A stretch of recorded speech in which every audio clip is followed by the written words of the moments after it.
This program is designed to provide general information with regards to the subject matters covered. This information is given with the understanding that neither the hosts, guests, sponsors, or station are engaged in rendering any specific and personal, medical, financial, legal, counseling, professional service, or any advice. You should seek the services of competent professionals before applying or trying any suggested ideas. Magazine publisher and entrepreneur Judith Mancini is sharing captivating conversations with experts in their field about the latest trends in our ever-changing world to help you become healthy, wealthy, and wise. Judith Mancini Today will spark your interest and inspire you to lead your best life ever. And now, here's Judith. Judith Mancini Today is sponsored by Basic Brands, Inc., providing the highest quality specialty products in the natural food industry. Visit basicbrandsinc.com and enter JMT15 for your 15% discount on your first order, including their best-selling Vitamin E ointment, which helps restore moisture and elasticity to your skin. Thank you for joining me today. I am Judith Mancini Today and every day. I have a few things to say, some of them very sad. I just want a friend of ours who just lost her son and her nephew. They're 19 years old in a horrible crash on one of our freeways the night before last. So if you will keep them in your prayers and thoughts, I think that would be very helpful, the parents. Okay, and the other thing is, let's all be thinking and praying for the people on the submersible that still has not been found. And as far as I know, they're not hearing any dinging or banging again. They were hearing them every 30 minutes. And I don't know, they're supposed to have run out of oxygen. So we're very, very worried and upset about that. All 5 people may have passed on because of that. And I was wondering why they couldn't, maybe for emergencies, have controlled the flow of oxygen so they could have turned it down and extended the amount of time. But obviously, I'm not into that profession and I don't know everything that goes into it, but it's just a very horrible thing that has happened. But I commend companies that are trying to do what they originally started out doing, is trying to help people find shipwrecks, and not just for treasure, but when something happens like this, when a ship goes down or when a sailboat goes down or someplace, they could use them to find them. So I'm so sorry this happened, and I'm sure all of you are too. So this is the 3rd state dinner that President Biden and First Lady Jill Biden have held at our beautiful White House. The reason I'm bringing this up is I looked to see how many other state dinners have been held under previous administrations, and there have been dozens and dozens with states ahead. A state dinner is usually the person who's being honored, and the Prime Minister of India has come over here.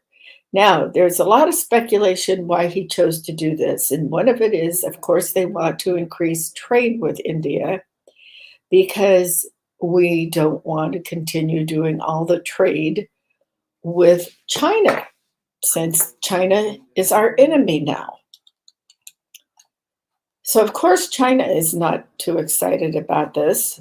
And some of the Congress, of course, are divided in should we be having a dinner to honor this man who is also not too much into human rights and things like that. So we just need to see if it can't go forward and something good will come out of this. And just so you all know, of course, they prepared a vegan meal for the Prime Minister. A lot of other people have been invited, of course. There's usually about 300 people there. And Every CEO of the tech companies has been invited, the manufacturing companies, the people developing things. I know for sure that Elon Musk is going. He's already been talking to the prime minister, and he has already pledged to put a factory of some sort to help Tesla over there. So he is trying to get everything out of the Chinese hands also. I just admire Elon Musk so much because he is so helpful and generous with what he does. I mean, he's still providing the satellites for communication to Ukraine free of charge, and he's done this in other places too. So I think he's a great guy. No, I'm not saying I want him to run for president. I'm not saying that at all. I just think he is a very moral person and believes in free speech and free trade and all. So that's that. Look it up for yourself. See what's going on. I always tell you to look at different things, different sides. And let's see, what other thing I wanted to tell you was there is so much consternation and division and horrible things being said about different presidential candidates for the primary elections on both sides of the aisle, on the Republican side and on the Democrat side. On the Democrat side, they're going after Robert F. Kennedy Jr. They don't like his ideas at all.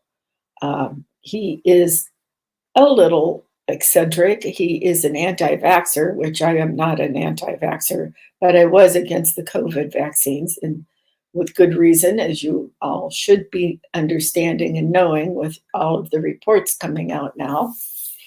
But they're going after everybody in the Republican side also. The Republicans are even infighting now, so this is not too great. We just had the 13th person declare their candidacy to enter the primaries, raise the money and the number of people supporting them so they can get on the debate stage. Of course, if there is a debate, they're saying there will be. Former President Trump says he will not debate because everybody knows what his policies are. I can't say I blame him.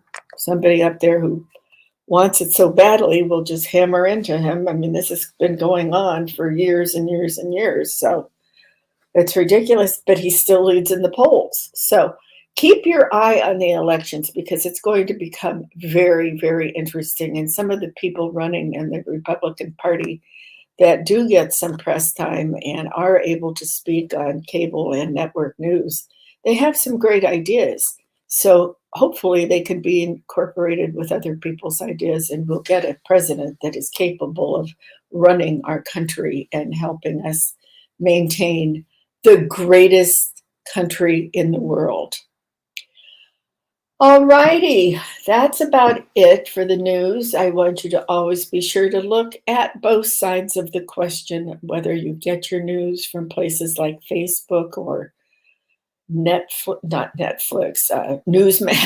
or Fox or CNN, Facebook, any of these things, Twitter. There's every kind of social platform now is getting into the news business. So there's lots of places to choose from. You can even choose an old-fashioned newspaper or magazine.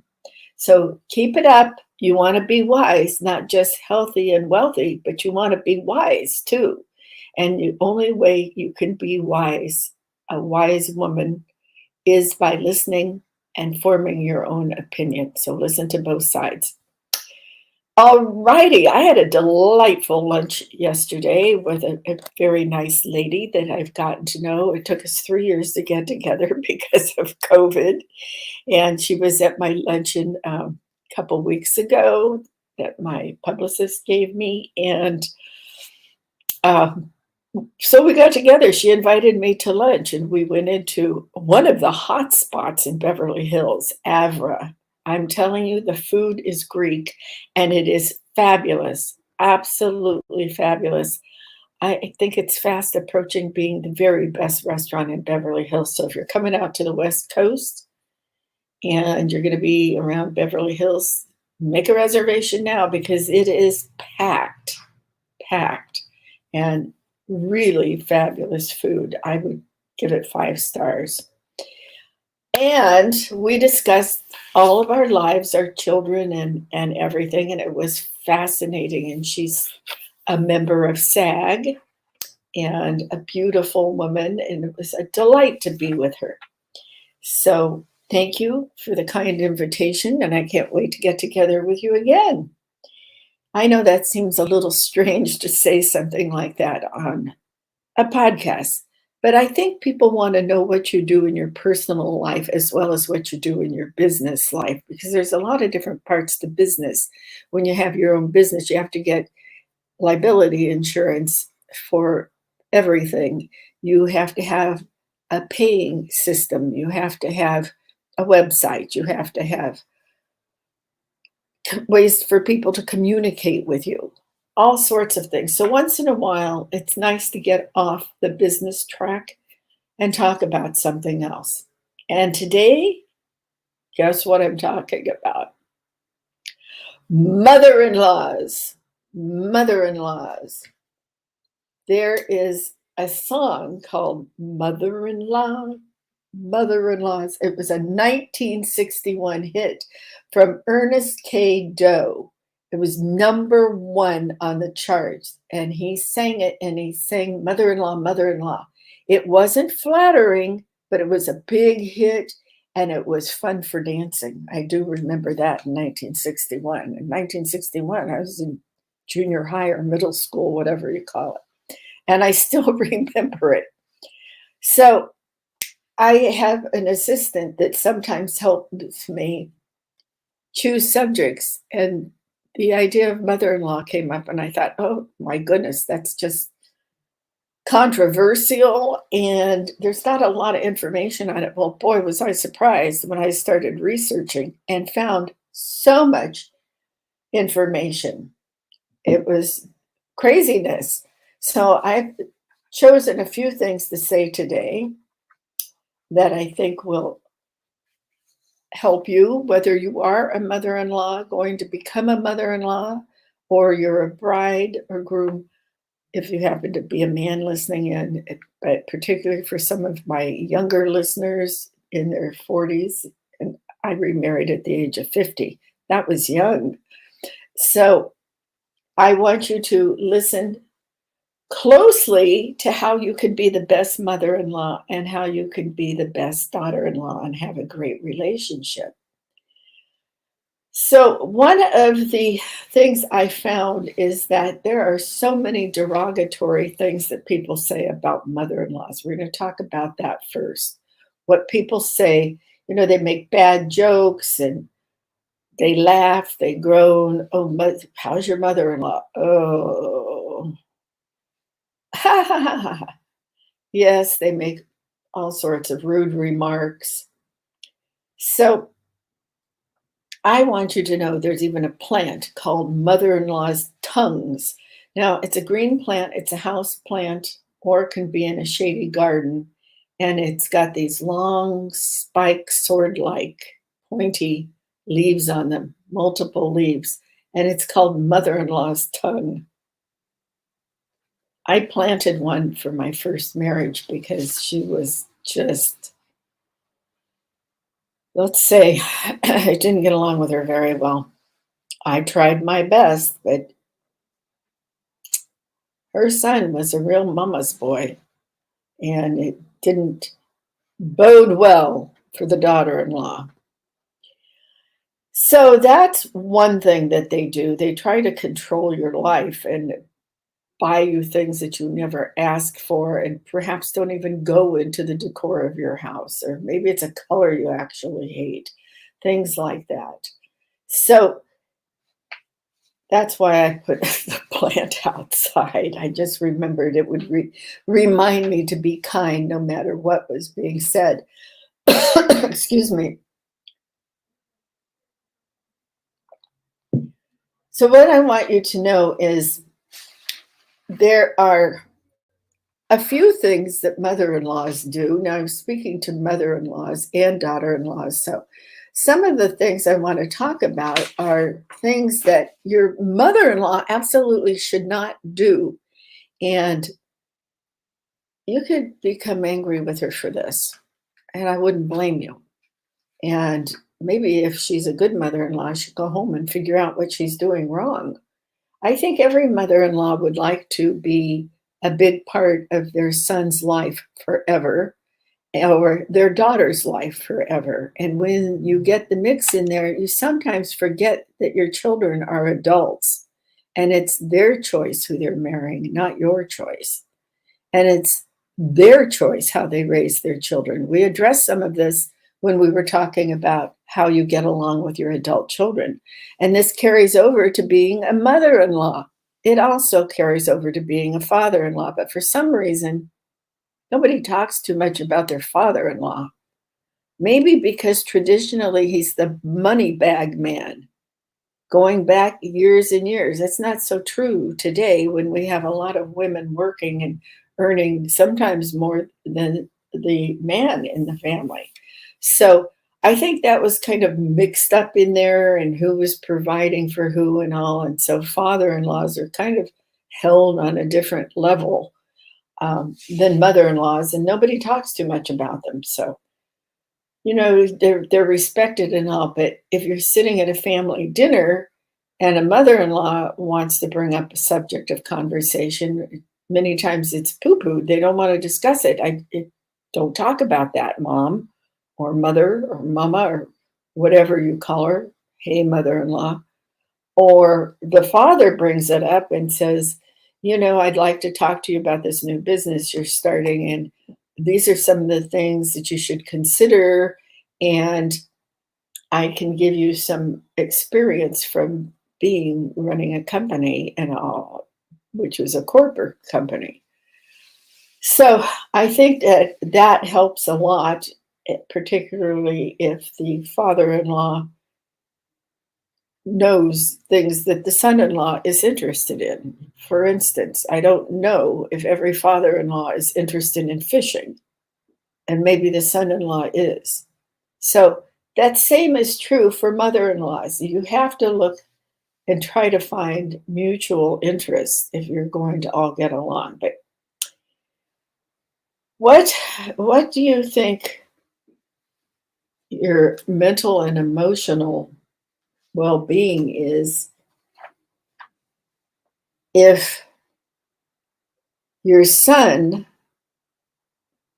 puts his mother first before you, the bride, you, the wife?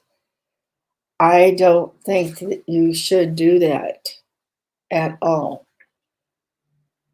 When a man gets married, his wife comes first. You will find that in all religions, cleave only unto your wife. And you better be emotionally attached to her as well as sexually attached to her, because if you're not going to get along. So this is one black mark against you, mother-in-law. If you're trying to still tell your little boy groom, your son, how to run his life, that's just opening all sorts of bags of snakes. You should never, never, as a wife, ask the grandchildren to keep secrets from their father or the son of the mother-in-law. For instance, what if your husband came home from the doctor and had a diagnosis, God forbid, of cancer, and he was only told something like, you only have 6 months to live, but you want to share it with your children who may be teenagers, but you don't want them to tell their grandma, the mother-in-law. Don't do that. You don't tell it to anybody until your husband gives you permission to do it. Don't tell your children something that your husband doesn't want you to tell them, and don't share it with the mother-in-law. That's up to you as the wife and the mother. Be courteous. And if she asks you, just say, I'm not sure. My husband will discuss it with you later. One of the biggest things is mother-in-laws like to get into everybody's business. They're nosy little people. Not all of them, but the bad mother-in-laws, the ones who really cause problems in marriages. Don't try to mediate an argument between your son and your daughter-in-law. You don't know all the problems they have or the things they disagree on. They could disagree on wearing black shoes or tennis shoes with your suit or sneakers or whatever you call them today. They could disagree on who they're going to vote for as president. It's none of your business. Stay out of it. Let the daughter-in-law and the son, her husband, have their own arguments and settle their own arguments. And I bet they're better at it than you anyway, because apparently, if you're a mother-in-law like this, you probably had a mother-in-law that was a nosy person and stuck her nose everywhere she shouldn't have. So, also, please don't go into their home and think you're a home decorator, an interior decorator, and start moving his favorite chair to a different position in the room because you don't like it where it is and your daughter-in-law put it there, or arrange the different things on the mantle, or bring over pictures of you and your son and put them on the mantle or on the wall or something. Don't do that. It just irks me when people do that. It's none of their business. I don't like it when my girlfriends have come into the house and moved something. I had one girlfriend that went around and painted gold trim everywhere in someone's house. Well, it turned out beautifully, and it was really a gift from her to the person, but she hadn't asked the permission yet, and I wondered how it would turn out. In that case, it turned out very nicely, but you should not really go in and reorganize the living room, or definitely don't rearrange her kitchen. If it's a total mess in every drawer and in every cabinet, it's none of your business. If yours is neat as a tack, that's how you like to cook. That's how you like to entertain. That's how you like to keep your kitchen. It's none of your business. And here's one I wouldn't do no matter what. I wouldn't do it because I don't like to do it. Don't go into the house and do the laundry. She'll get to it at some time when the kids run out of clothes. Maybe her husband always does it. I don't know. Maybe your son does it for her. I don't know, but I don't think it's the place of the mother-in-law to go around a messy house and be cleaning it up, rearranging it, doing the laundry, doing the dirty dishes, things like that. It's a statement that you're criticizing your daughter-in-law, and you just don't want to be criticizing your daughter-in-law all the time. You want to be more friendly with her. I'm not saying you need to be best friends. I'm saying you need to be more friendly with her for the well-being of everybody in the household. And never think that your son is the perfect person. Certainly, even though I lost my son and I love him dearly, I don't think that he was the perfect person. I never did think he was the perfect person, but he never thought I was the perfect mother either. And that's the way life is. Everyone has their own opinion. Now, I got along with my son very well. I love him very much, and he loved me very much. I'm not saying that. What I'm saying is, in a marriage, each person is not perfect. Maybe the woman who doesn't like to do the laundry and do the dirty dishes, she's not perfect in that way. But maybe she loves the husband, your son, very much, and feeds his emotions, his heart, his thoughts of how life should be, and he provides for the children and works hard. And so you don't know what's going on in everybody's marriage. And as a mother-in-law, you shouldn't know. Now, some of my research said you should think that your daughter-in-law is perfect. But guess what? Nobody is perfect. So I don't think that my daughter-in-law is perfect or my son-in-law is perfect. Just that way, like I just said, I didn't think my son was. I don't think my daughter is. They're close. They're 99%.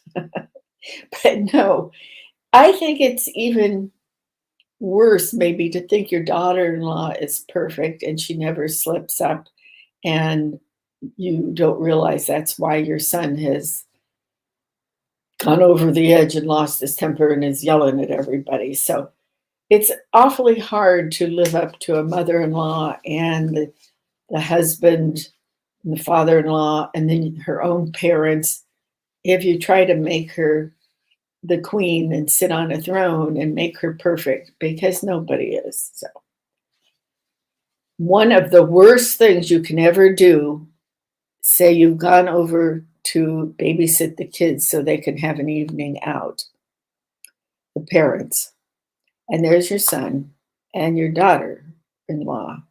Well, they're missing. The grandkids let you in. After the parents said, yeah, go let them in. Do not ever open their bedroom door. Don't even knock on it unless one of the kids has a concussion or bleeding profusely. Leave them alone. Maybe this is the only time they can have an intimate moment. So leave them alone. They have enough stress in their life. They don't have to worry about you, the mother-in-law or the father-in-law, walking in on them when they're having their intimate moment. Everybody should always ask permission or say, oh, I know you've got 20 minutes to get dressed. I'm not going to bother you. Just go enjoy your time getting dressed or undressed. So that is a biggie for me. The other thing, well, it's a biggie for me because I've been married 3 times. Third time is a charm. I'm happily married and I loved my mother-in-law. And I think she loved me. We got along really well. We had a good time together. But my second marriage was not so great. We didn't get along at all. And when we went to visit her, she continuously walked into the bedroom when I was getting dressed or undressed. Continuously. Even when I was in the shower and got out of the shower, and there I'm standing in my altogether-ness. She was a bitch, okay? Really bad. And that is not going to endear the daughter-in-law to the mother-in-law. And it shouldn't. So respect her privacy, and she should respect your privacy. After all, a lot of people get married and their parents are still young and they want their together time too. So always be polite and respect each other. Another thing you shouldn't do is give unsolicited advice. So here's an example. Your kids are in high school and they have a certain desire of what they want to do in their future life.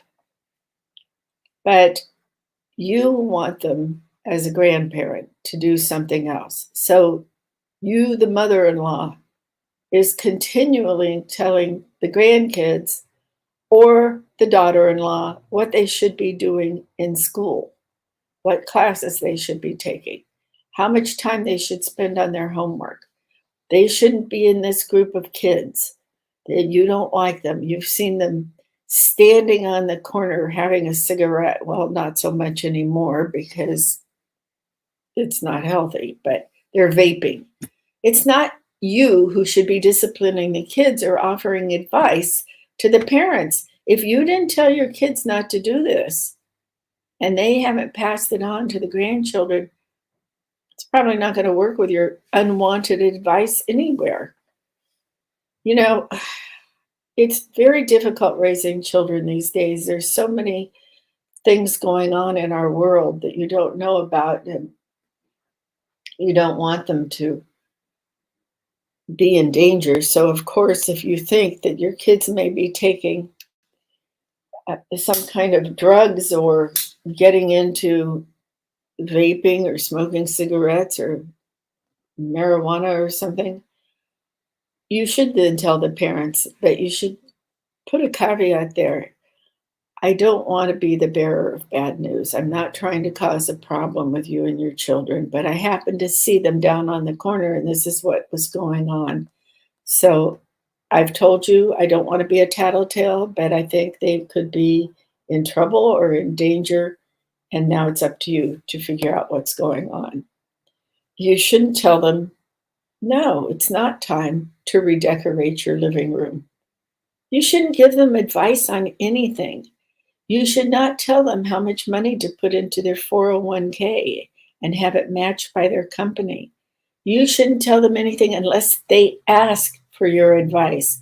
And if you have a good relationship with your daughter in law and your son, they will be asking. There's nothing wrong with helping your growing children. I think more parents should help their growing children. Yes, let them decide what they want to do in life. And with economies like this and all, it's very difficult for these young kids. So do what you need to do with unsolicited and solicited advice. But remember who you're talking to and be polite and respectful. All of you, sons, daughters, and in laws. One of the big things is never criticize your daughter's cooking, your daughter in law's cooking. Well, I love to cook. Um, my daughter in law at one time was married to a chef, and she's a marvelous cook, marvelous, and a food stylist to boot. So I would never even hint at criticizing her cooking. It's fabulous, but I do know mothers who are going to their sons and daughters for a barbecue, and perhaps the daughter-in-law made some fabulous potato salad or something, and the mother-in-law goes, "You put pickles in your potato salad? You put mustard with the mayonnaise?" However you make your potato salad is your business. However your daughter-in-law makes her potato salad is her business. And evidently her family and friends love it because the bowl was empty by the end of the day. So don't criticize her cooking. And she probably cooks wonderful meals for her family and gets nervous when she's cooking for you because you criticize her all the time. That's not going to make your relationship any better. So, besides that, I don't want you to think that your son should get in to criticize some argument between you and your daughter in law. Now, I've never had an argument with my daughter in law or my son in law. I wouldn't. I would step back. I might have been asked my opinion and she didn't like it. And if she wanted to start arguing, that's up to her. Same with my son in law. We've never had that problem. So sometimes it's hard for me to speak on instances like that. I don't know why anybody wants to argue decisively and with not listening to the other's opinion. It's like two adults at a cocktail party or a dinner party getting into a heated argument. You wouldn't do that with them. So why would you do it with your daughter-in-law? She's an adult and you should respect her and listen to her opinion. And if you're doing something she doesn't like letting your kids stay up all night long when they're 4 and 6, that I think is a legitimate argument. It was tough on you as you were babysitting, and it's going to be even tougher on the mother because the kids will sleep for an hour or something when they come home and get up again. So, pick your arguments. Be a little passive in your arguments if you have to have one. And don't be aggressive. Don't ruin your son's and daughter-in-law's marriage. I'm speaking mostly to daughter-in-laws now. That's why I keep saying this. So those are some of the things that I think are really, really bad. And if you're doing any of those things as a mother-in-law, then you kind of deserve to be smacked across the face and told never, never, never do this again. If you are the mother-in-law of a son, there's some things you can do to improve or build a really great relationship with your daughter-in-law. You know, it gets a little confusing when our generation is getting married a little older in life than they used to be. So I think what you need to do with a daughter-in-law and a son-in-law as the mother-in-law or the father-in-law, but we're talking about mother-in-laws today, is I think you need to get to know who your daughter-in-law is and who your son-in-law is. So ask her about her life before she was engaged or married to your son. Find out what she did, where she went to school. Did she go to college? Did she start working right out of high school? What is her passion? Is it painting? Is it cooking? Is it her new job in IT, in technology?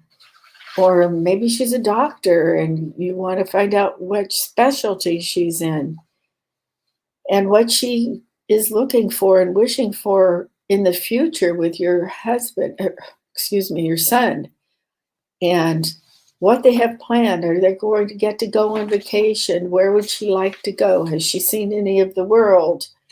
How does she like to dress? Where does she like to shop? Does she like to watch movies? Does she like to read books? How does she exercise?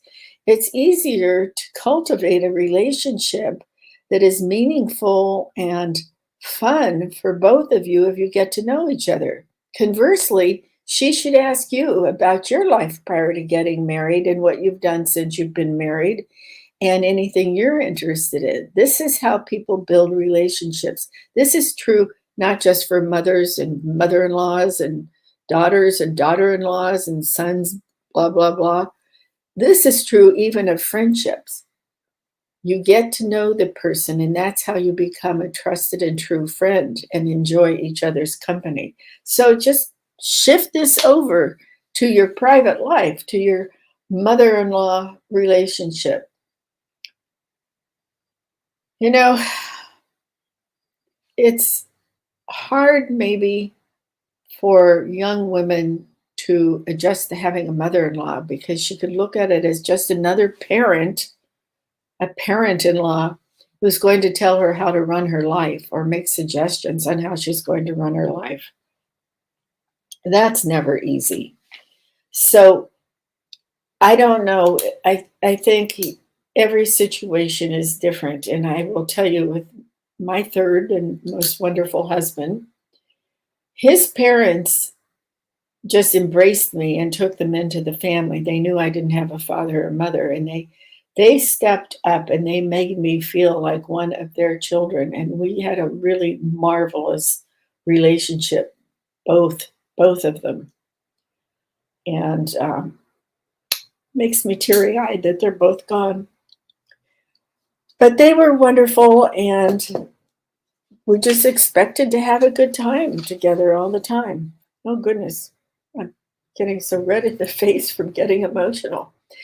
So let each other know what kind of a relationship to expect from each other. Do you want to see each other all the time? Do you want to go out to coffee with your mother-in-law? Let her know what you are expecting and what she's expecting. You don't need to sit down and say, now here are the rules. Just start incorporating it in your life.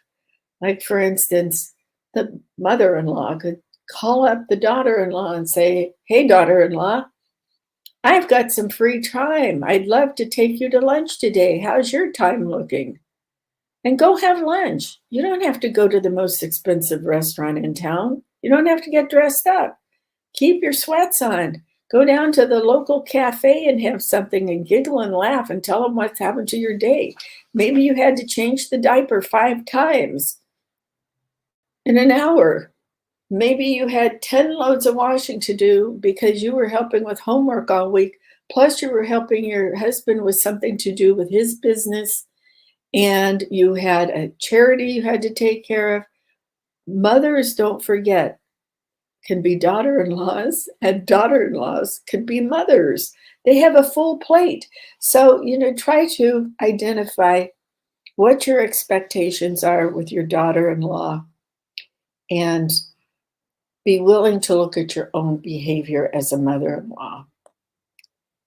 It takes a long time to get to know somebody. I don't think your best friend came around by being out with you one time or being at a cocktail party and meeting each other and suddenly becoming best friends. So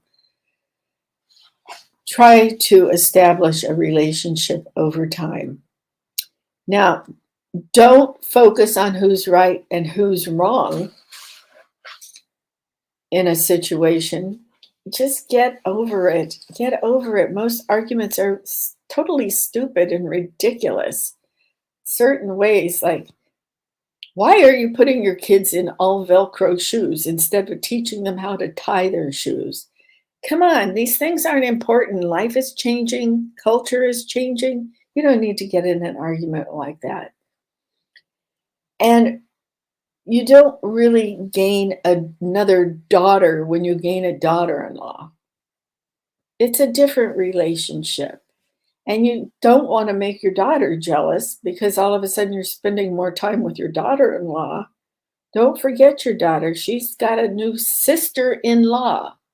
So everybody has to get along with this new daughter-in-law and this new mother-in-law. But the last thing I want to say on this before I start to wrap up the entire hour in a few minutes is work on a relationship. There's things that you can do. You don't always have to go spend money. You could take a walk with your daughter-in-law. And that's one of the best things you can do because it's pretty outside, it's nature, it's clean, fresh air, and everybody's getting exercise and it's more relaxed. It's not sitting at the dinner table facing each other. Those things help. Find out what you like to do together and go do it. Some things I've done with my daughter that I wouldn't do with the rest of my family all at one time. And that would be something like going whale watching because, first of all, my husband gets seasick. And secondly, not everybody wants to go see the whales. So my daughter and I went whale watching.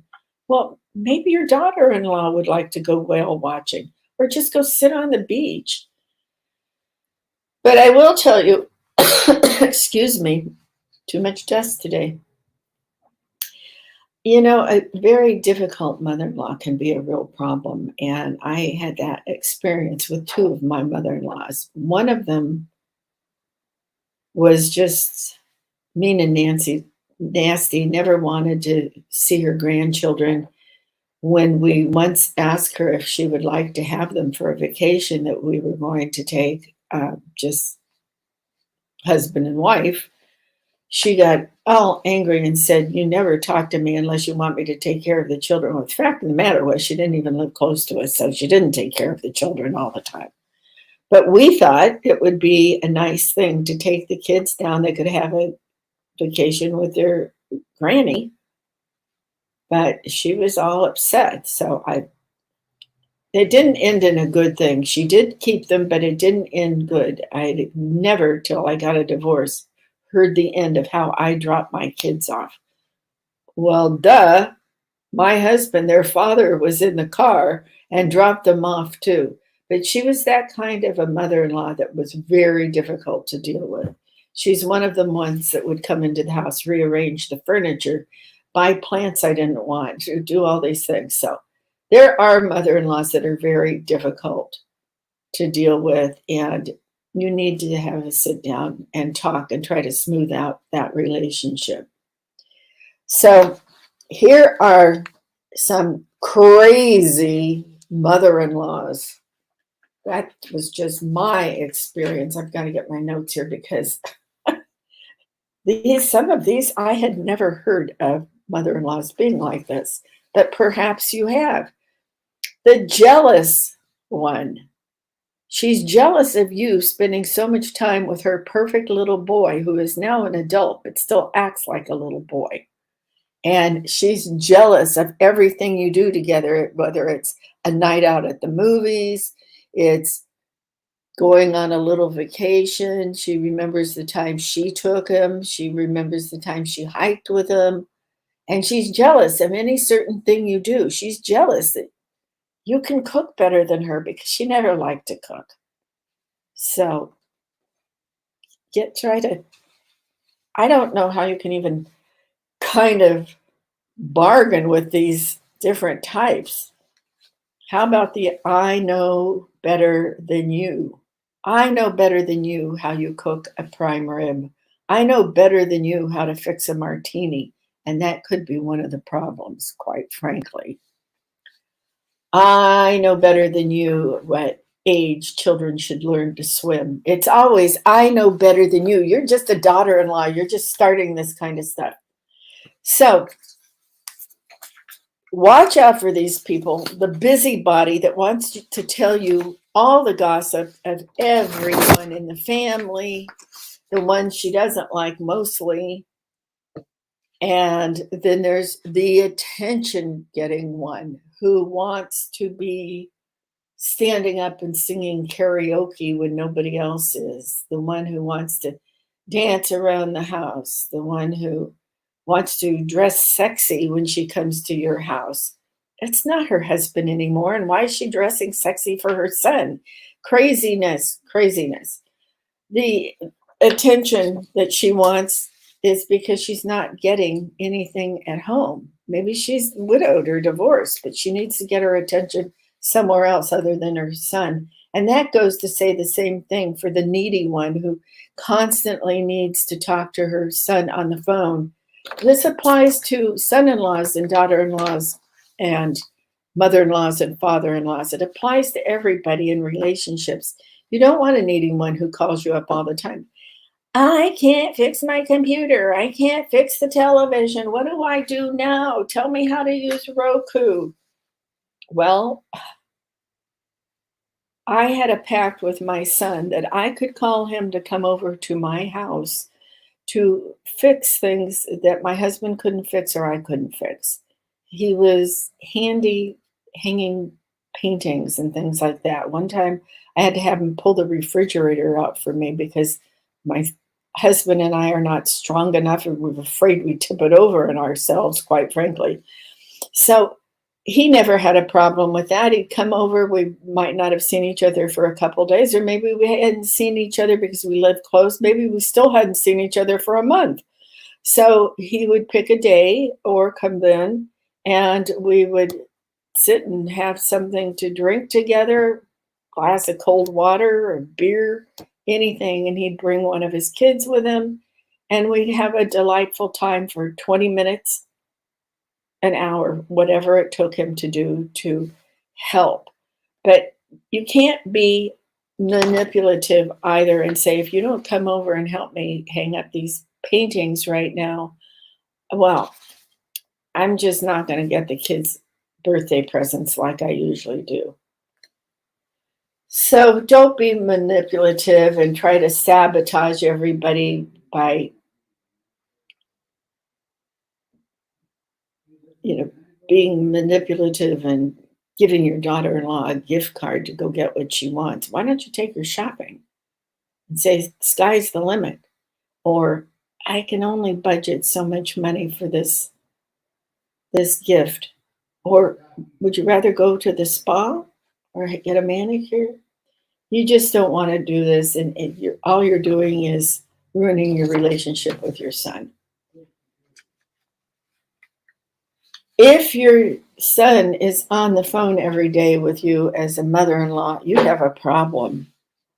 And my son used to call me often. I didn't call him when I knew he was at home with his family. I never have from the time the babies were born because I didn't want to interrupt their peaceful dinner times and all. But I did call him at home occasionally when we had landlines.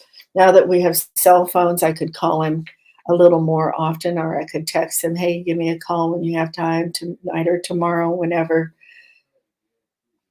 I'm not trying to tell you I'm the best mother in law in the world, but I work at it and I work at it hard because I want to have good relationships with my son in law and my daughter in law. So why don't you politely set up some, if you can't just abide by rules in your own head and know what's polite, like don't call them during the dinner hour, homework, school, getting home from work, trying to get dinner together. Make a pact. You don't call between 6 and 8 at night. It's dinner time and it's homework time. Or say, don't call me on Tuesdays because I'm not going to be home. I'm not going to be home during the day. Try to give me a call on my day off during these hours because I want to be able to talk to you. So that's about all I have to say today. And I want to leave you with these closing thoughts. Do everything you can. Number one, do everything you can to have a good relationship with your daughter-in-law. Don't be the jackpot by telling her that you're the best thing that ever happened to her son. Don't manipulate her by giving her gift cards and things like that and expecting her to act differently. Don't be the needy one and always try to have your son over. Don't be the attention jerk that needs more attention than your daughter-in-law and his family. He's married now and loves his wife and family. Don't be a busybody and reveal all the dirty little secrets of your family or her family that you found out from some busybody whispering in her ear, in your ear. And don't be the know-it-all or the jealous one. Remember, your daughter-in-law is married to your son. She loves him. She wouldn't have married him, I hope, if she didn't love him. And if you do those things, you'll have a happier life, and so will she. Thank you for listening in today. I appreciate it. As always, I hope you enjoyed Mother-in-Laws. Next week, we're going to have a great guest on, if I can find her book, Patti Smith. She's written a new book, What Am I to Do Now? Simple Strategies to Navigate the Unknown and Ignite What's Next in Your Life. Patti Smith. Grab this book. It's on Amazon. Patti Smith, What Am I to Do Now? Grab the book, read it, and you'll enjoy the show even more with just listening to her. All right. Thank you. Appreciate it. Remember, cherish yesterday, dream tomorrow, and live